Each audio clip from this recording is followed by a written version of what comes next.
Amazing parents, hello. I'm going to be talking all about bearing weight this week, and I wanted to remind you that bearing weight doesn't just have to look like one thing. So it doesn't have to look like sitting. Even sitting is considered bearing weight. I'm bearing weight through my skeleton to hold myself upright through my sit bones. So I'm bearing weight on my sit bones. You can also bear weight in standing. So often that's kind of what we, as parents kind of associate bearing weight through our legs to learn how to stand, placing our children in a standing position. But if your child's brain doesn't have enough pieces of those pieces of movement information to piece those movements together themselves, then it just means they're not quite ready yet. And you can input that variation of movement in a less demanding position for them. So bearing weight can still look like lying down on the floor, getting your child back down on the floor, and bearing weight through the feet can look like this. So propping your child up and standing or sitting like this, they're bearing weight through their feet, but their brain, because they're not quite developmentally ready for it, they don't have all the pieces. Their brain is often kind of fixated and worried about falling. So that primitive brain of holding ourselves stiff, of protecting our head, that's a very primitive reaction. So that's like a reflex that we all have, is to protect our heads in case we fall over. so that creates a lot of chronic contractions, muscle contractions that I often see in my office on my table. I can kind of tell when kids have been propped up and sitting, when kids have been propped up and standing quite before they're ready.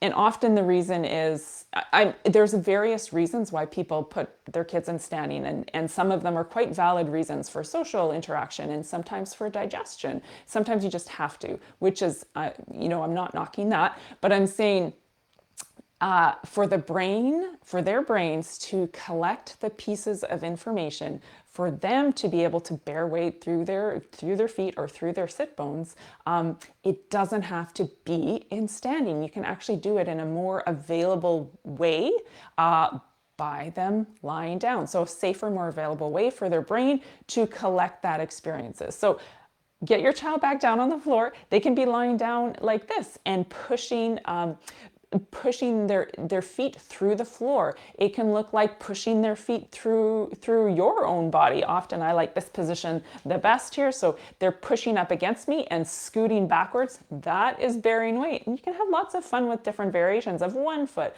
of the other foot, of pushing through the toes, of pushing through the heels, using your hands, using a book to push against, using the wall to push against. So there's all sorts of different variations that you can explore. You can kind of create these opportunities for your child's brain to start collecting that safe experience for them, and their brain's going to use that those tiny little variations and create the bigger milestones and the bigger milestones and the bigger milestones. So you could do it lying down on the floor like this for bearing weight through the feet. You could also, they could be on their side. This is one of my other favorite ways for kids who are comfortable bringing their leg up like this. I'll actually show you on myself because the doll doesn't really show it very well.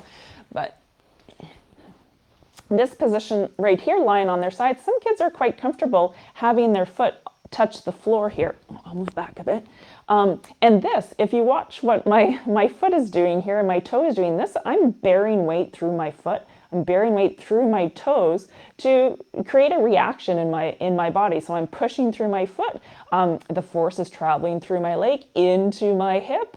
And there's something going on. And my brain can collect these experiences and use it in a different position. So my brain's collecting these experiences, and it's going to help to organize my movements in a new pattern. I'm going to be able to use that collection of experiences to benefit another movement. So maybe often I'll even just doing that, I'll notice a difference in how I walk. I'm more stable on my feet. I'm better balanced. My feet feel more grounded to the floor just after simple movements like that. Okay, Hopefully that wasn't too rambly, but I'm awful excited about the bearing weight section because there's just so many options, and it's so accessible for our kids. It's a really great place for kind of everybody to start at. So think of bearing weight not as being upright or bearing weight through the hands. We'll go over that too later this week. I'll do a couple videos about bearing weight through the arms and the hands. Think of, you can explore bearing weight in a safer position for your child, in a less demanding position for your child. Okay, so hopefully that kind of sparks some curiosity with you, sparks some ideas of you thinking outside the box of how you can explore bearing weight with your child through the legs, by pushing through the legs in different various ways, in positions that feel safe and comfortable for them. Okay, we'll see you in the next video where I'll talk more about bearing weight. Okay, bye.